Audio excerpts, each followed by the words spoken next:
Welcome back to OneStopTutorials.com. Alibaba here once again, sitting in mosquito heaven in Thailand. These mosquitoes, I'm telling you, they just love my blood. Okay, anyway, back to Adobe Photoshop. What we're doing in this tutorial is we're going to be removing background with lots of hair. Now this drives people mad in Photoshop, trying to remove, coming around all this hair around here. It's a nightmare. Well, using the background eraser tool makes life a little bit easier. So let's get straight into it.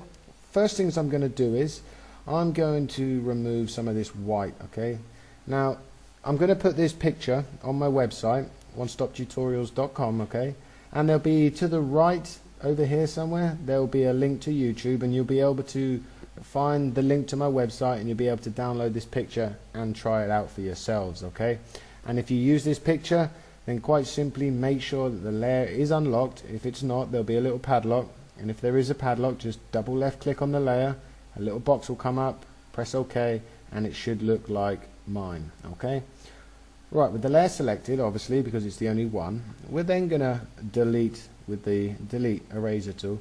We're gonna delete some of this white because there's just too much white, and we want to make our lives a little bit easier. And I'm going to come around here. Don't delete any of the hair, we're just coming around deleting some of the white. Okay, boom boom boom boom boom.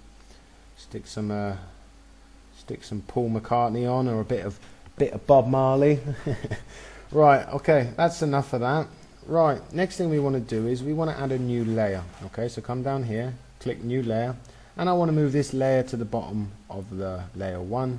Okay, then at the bottom, with it at the bottom, I'm going to choose this icon, adjustments. I'm going to left click on that, choose solid color, and the color will come up, and I want to choose quite a dark color. Something, that'll be fine. It's just so I can see if the white bits have left or not. Okay, so let's attack this hair. Let's get rid of all that white and make it whatever color we want, you know. So what we need to do is go back to the background eraser tool, which is here underneath the eraser tool, and I have my options set at the top here like this. I have a brush which is 70, it could be a bit smaller, up to you, 50, soft edge. Okay, I have sample once, which is the middle eyedropper. Then my limits is discontinuous. I have a tolerance of 50, and I have protect foreground color checked off. Okay, so that's my settings. And what we're going to simply do is click on a white bit, left click on a white bit, and keeping your left mouse button held down, we're going to go around the whole head. Okay, so clicking on the white bit, I'm coming in, and I'm just holding down the mouse, and as we're sampling once, so it's basically sampling the purpley blue color that we have here. Okay, it means that we can't really get into the hair that much. Okay, let's just come up here, just following the whites around, trying to keep to the whites. You've got a bit of freedom. I've got to be a bit careful down here because this is her dress. It's actually white, so it's going to pick it up. But for this tutorial, we're mainly just focusing on the hair. This isn't for making her look gorgeous. Okay, so as you can see, we've managed to take out most of the whites, and we have this little white edging around the edge of the hair. Okay, now if we were to change the color, and let me move this so you can see both.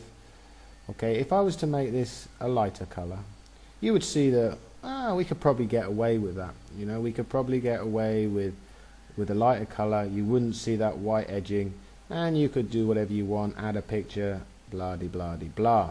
Okay, so the light colors, it works good.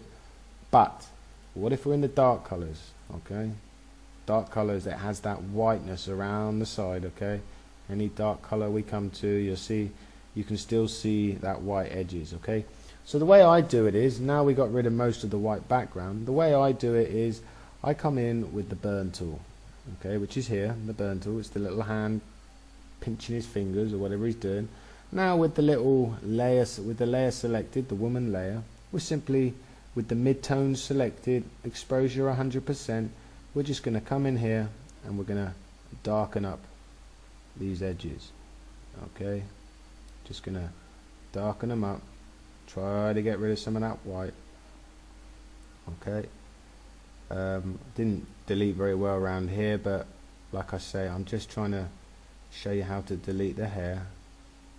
In fact, I'm going to do some more tutorials on deleting, because it's probably a lot of people use Photoshop for that actual reason, is editing images and deleting and stuff like that. So okay, so that's about okay. I don't want to go too mad with it, and like I say, I'm really quite rushing in this tutorial because I want to keep this under 10 minutes, even though it probably won't be that. So you can see that we sort of managed to take out the white bits, meaning that if we come on some more dark colors now, I don't know, you'll notice that, can you see? You'll notice that the edges don't have that whiteness that they did before. Let's come up some blues, some pinks, and we can just come into these colors, and even with the lighter one selected, I can come through lots of different colors, and the whiteness of the hair is okay. So that's how I do it. Like I say, this probably works a lot easier on just a white background, because we did sample once, and if there was other colors it would probably cause a bit of a problemo. But yep, I just quickly wanted to show you how I do it, just a white background, very simple. As we're using the sample once, it basically just sampled that purpley blue, and as we went around the head, we went around very freely. And if you go to my website, download this picture and use this one, it's good practice. You can just get used to this and then try it on some other projects. If not, just go to Google, type in whatever, and you'll get whatever. So that's it for me today. I think we're going to do a couple more on background next, trying to find different methods of deleting backgrounds, using selections, using quick mask. I mean, there's so many different ways. It really depends on what picture you got in front of you, to really what sort of tool you use. That's it. Please subscribe to my YouTube, check out my website, leave comments anywhere you want. Got any problems, send me an email and I'll do my best to help. Take it easy, guys and girls. Alibaba checking out from sunny Thailand.